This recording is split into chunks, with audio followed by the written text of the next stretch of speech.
Sir, with 3,253 tests carried out per million population, Andhra Pradesh stands exemplary, sir.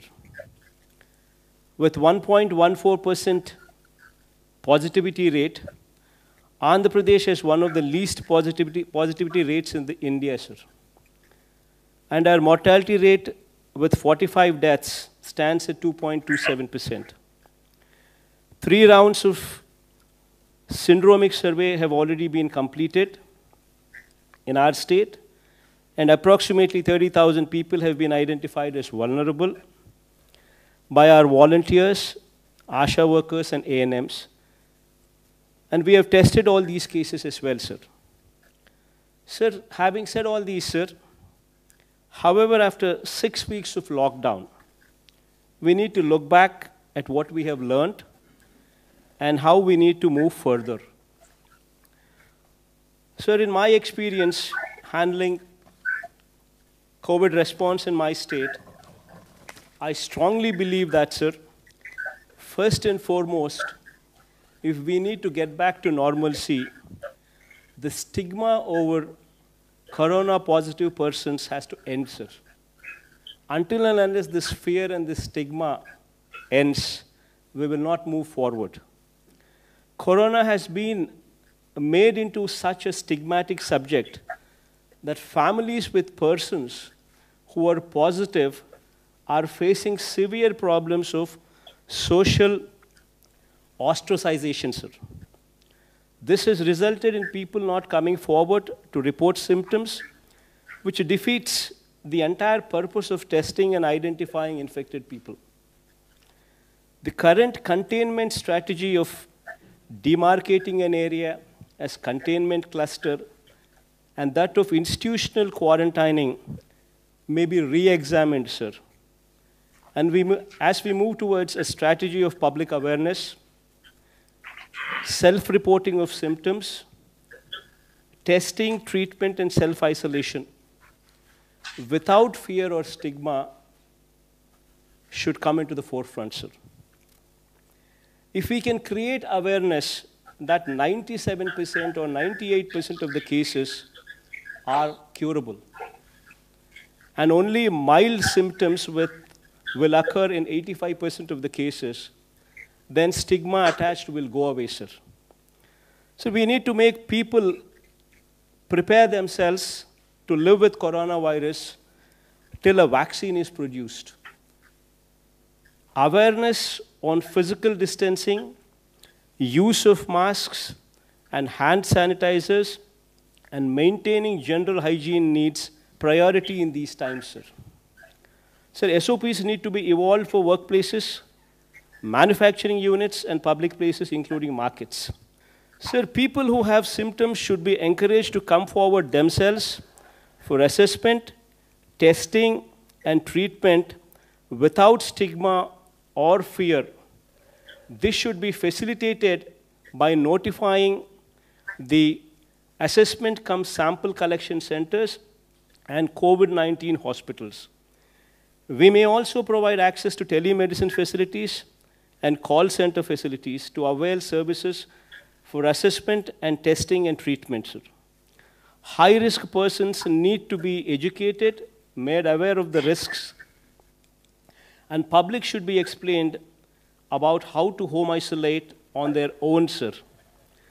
Sir, physical containment strategy, which involves drawing of circles and institutional quarantining, should also have an exit plan, sir. And the stigma should be done away with.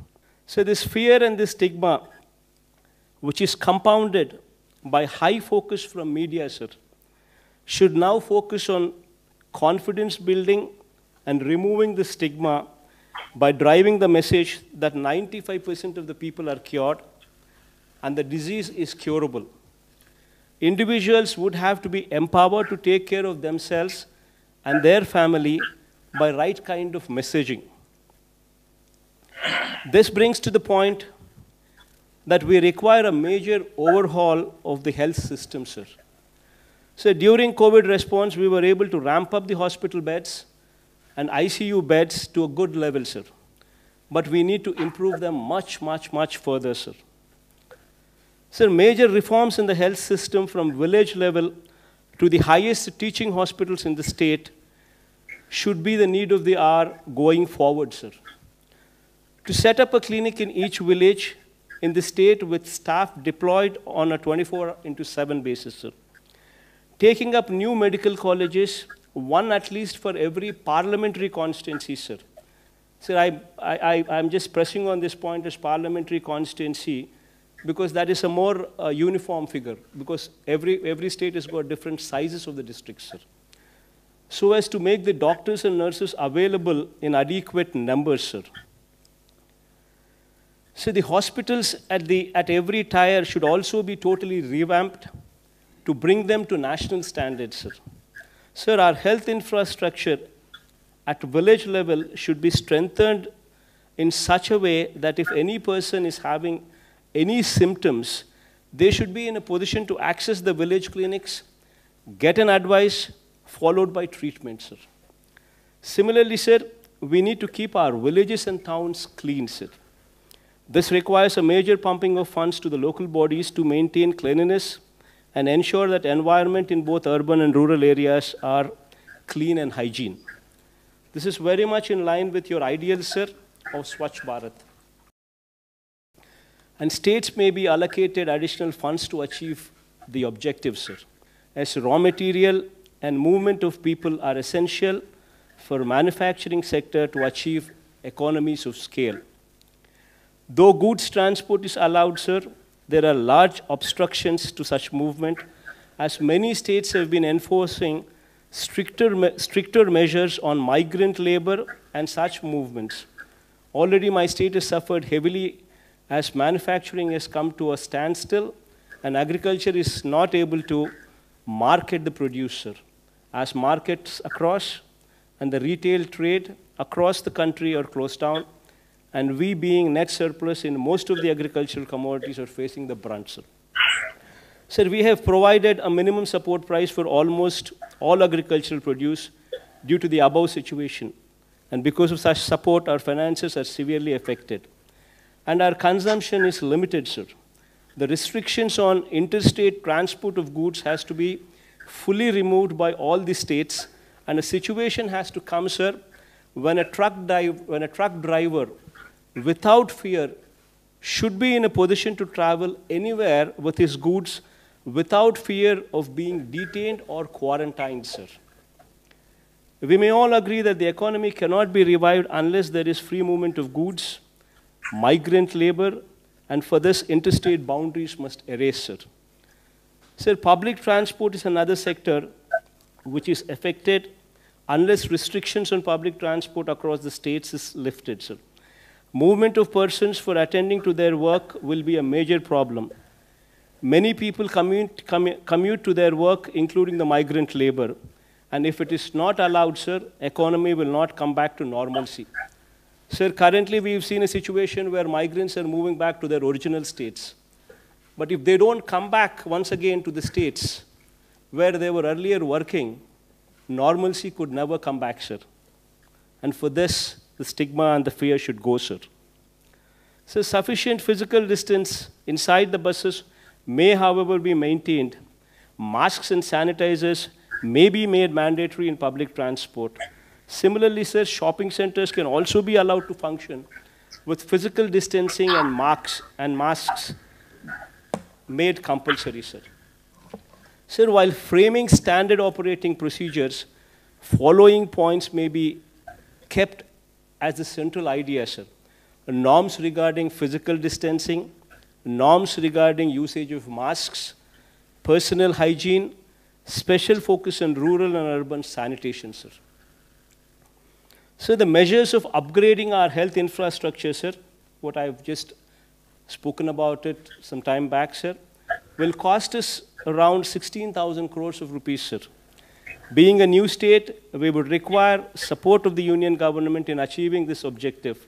But sir, apart from what you fund, sir, if the union government can support us by way of interest-free or low-interest loans with long-term repayment period, then we can achieve this objective easily, sir. All our hospitals would be upgraded to the national standards from the village level to the teaching hospitals, and we would in turn build 16 more teaching hospitals, what would be the need of the hour, sir. Sir, we would also request that such loans towards health infrastructure, sir, may not be made part of the FRBM limits, so as to give us flexibility in ensuring other sectors do not face such fund crunch, sir. Sir, coming to MSME sector, sir. See, MSME, sir, MSME sectors is one sector, sir. In our state, we have around about 97,000 MSME units, sir, which deploy almost 9,70,000 people. Meaning to say, sir, every unit employs 10 people, sir, approximately. Sir, until and unless this sector is protected, until and unless this sector is handheld, this sector will collapse. Just imagine, sir, in our state, 97,000 units, which employ almost 10 lakh people. If this sector comes to a standstill, there'll be unemployment everywhere, sir. So my suggestion, sir, for your consideration, connected to MSME, sir, for 6 months, sir, for 2 quarters, if you can handhold this sector. Maybe, every MSME unit has 10 employees in it, sir. Maybe 10,000 rupees per employee for maybe 6 months will take care of at least 30 to 40% of their salary requirements without having to retrench anybody, sir. Otherwise, people would be just forced to remove them from jobs. Maybe complete interest subvention for 6 months, sir. For 2 quarters will help the sector in a big way, sir. So as far as agriculture is concerned, sir, MSP is to be extended to more number of crops, including horticulture, sir. And procurement limits may be enhanced from the current 30% to at least 50%, sir, along with immediate opening up of wholesale and retail markets, sir. This goes a long way, sir. Sir, I would like to also state that our state finances have been severely affected, sir, which also requires your generous support. As, sir, if states are healthy, so are the people of the country, especially the downtrodden, sir. So this, by and large, is the conclusion, sir. I urge you to consider the above suggestions while relaxing the lockdown measures, as I have outlined above, to ensure all the citizens go back to their normal life and the symptomatic persons are handled by the health system through self-awareness so that the country gets back to the track, sir. Thank you, sir.